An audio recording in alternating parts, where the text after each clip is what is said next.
In a quiet coastal African town called Iriko, there was a story people still whispered about when the harmattan wind blew through the streets. It was the story of two twin girls, My Adaeze children, and Amara. Amaka and Adaeze. They were born on the same night, under the same moon, and for a moment in their early childhood, they were inseparable. They shared the same smile, the same voice, and the same way of laughing so hard they would fall on each other in joy.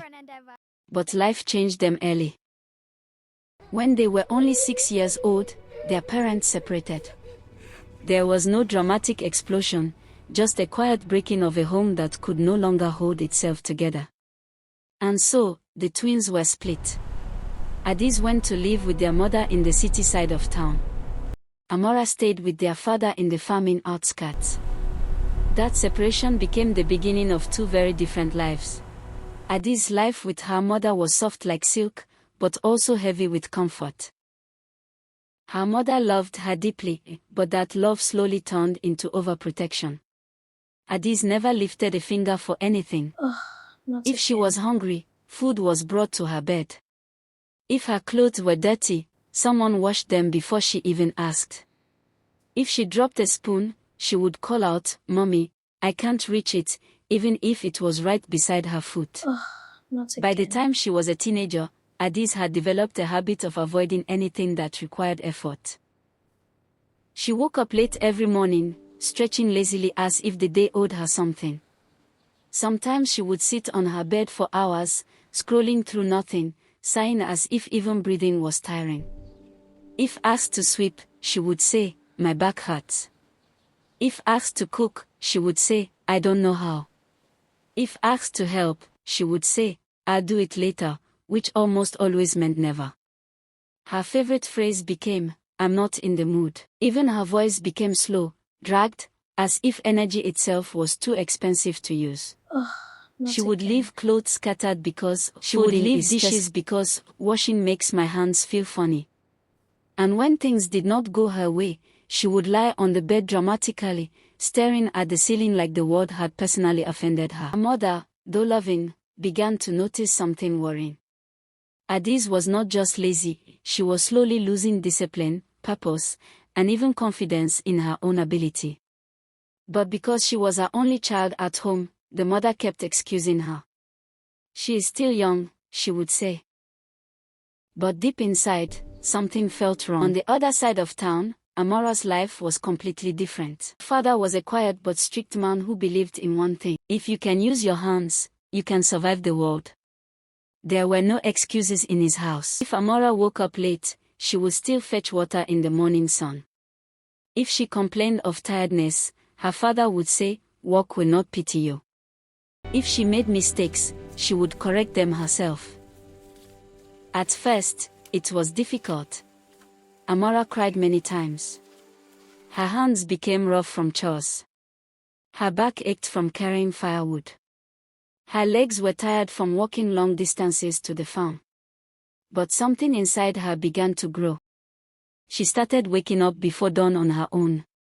She learned how to plant cassava, how to harvest yams, how to repair small things around the house.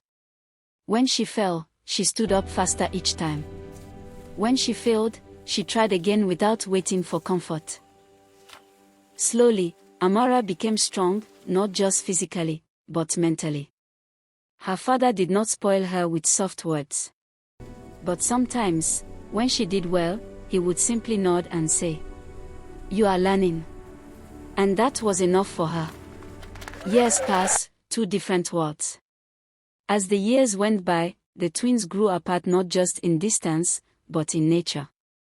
Adaeze became softer, but weaker. Amara became tougher, but stronger. Adaeze avoided challenges. Amara faced them. Adaeze waited for help. Amara became the help. Adaeze complained when life was hard. Amara adjusted when life was hard. People in Adaeze's environment began to notice something strange. She was intelligent, yes, but she lacked discipline. Opportunities came, but she often failed to prepare. She would start things and abandon them halfway. "I'll do it tomorrow" became her lifestyle.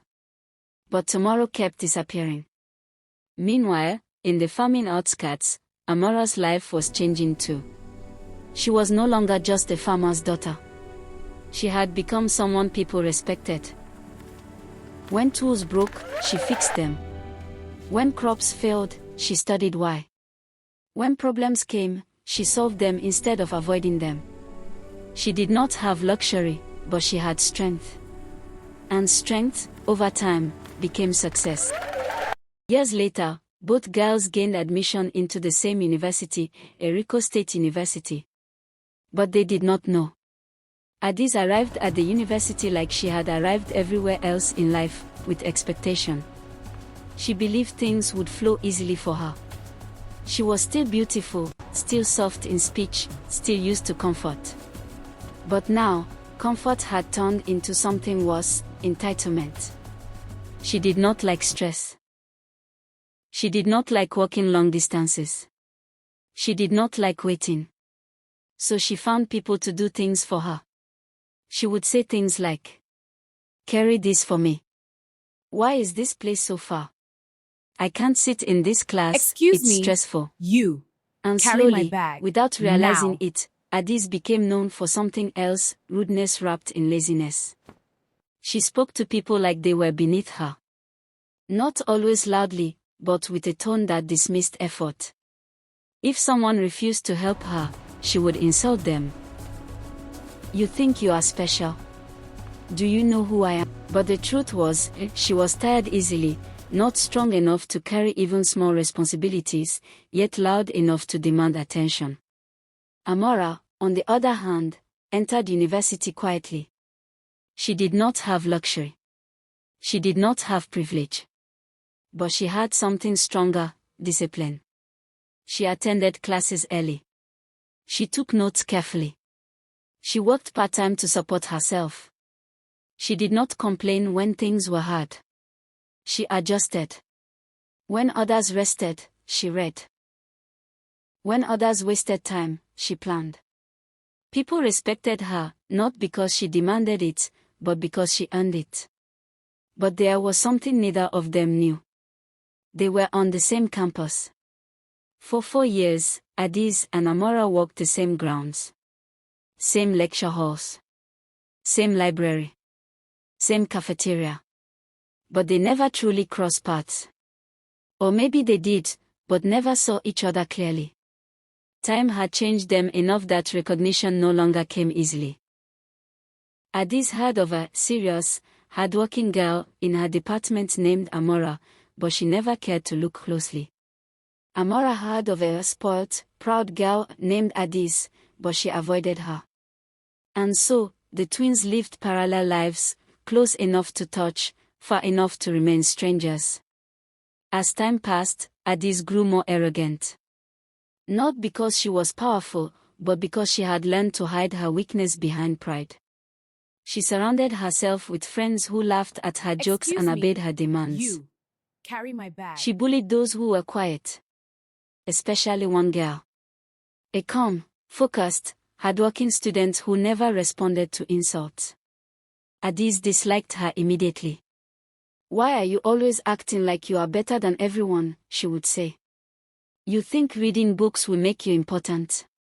Sometimes she would block her path, laugh at her notes, or scatter her books just to watch her reaction. But the girl never retaliated. She only picked up her things and walked away. And somehow, that silence annoyed Adaeze even more. She did not know why. She only knew she wanted to break that calmness.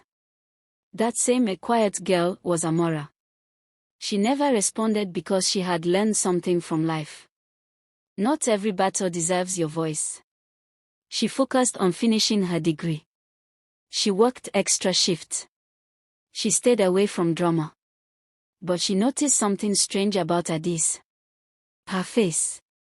Her voice. Her anger. Sometimes, when Adaeze laughed, something in Amara paused, but she never understood why.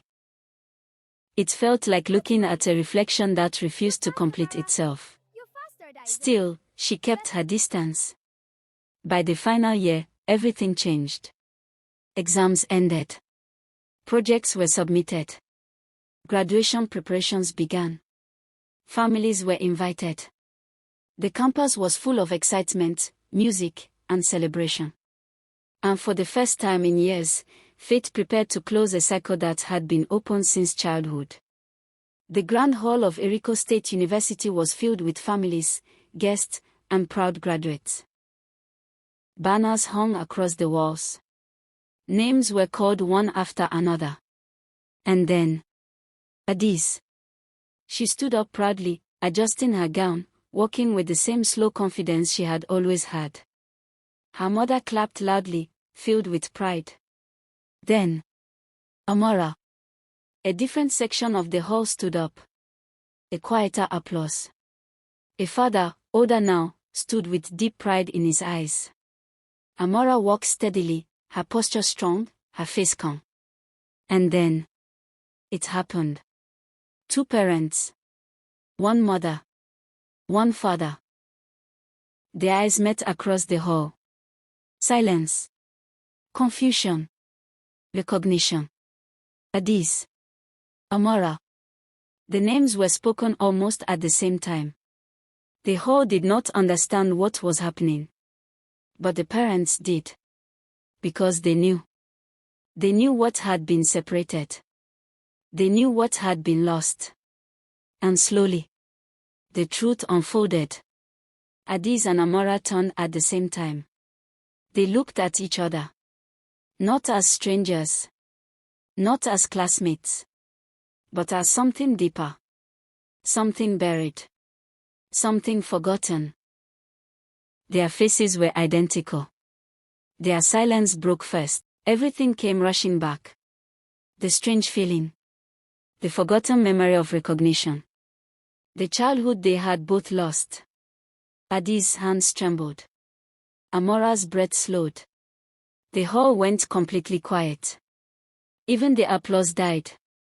And in that silence, the truth finally stood fully revealed. The girl Adaeze had insulted, bullied, and dismissed for years was her own sister. Adaeze took a step back. Her pride collapsed in seconds. Not because of anger, but because of realization. All the times she had mocked her sister, she had been mocking herself. Amara did not move forward immediately. She only looked at her. Not with hatred. Not with revenge. But with something heavier. Understanding. Because she had already lived the harder life. And now she understood something deeply. Life had separated them. But truth had brought them back. Their parents walked toward each other slowly. No words at first. Just tears. The twins stood in the center of the hall, frozen between childhood and reality. And for the first time in many years, they stood not as bully and victim. Not as rich and poor. Not as strong and weak. But as something they had always been. Sisters. Adaeze got a regular job in the city. Amara got established as an agricultural expert.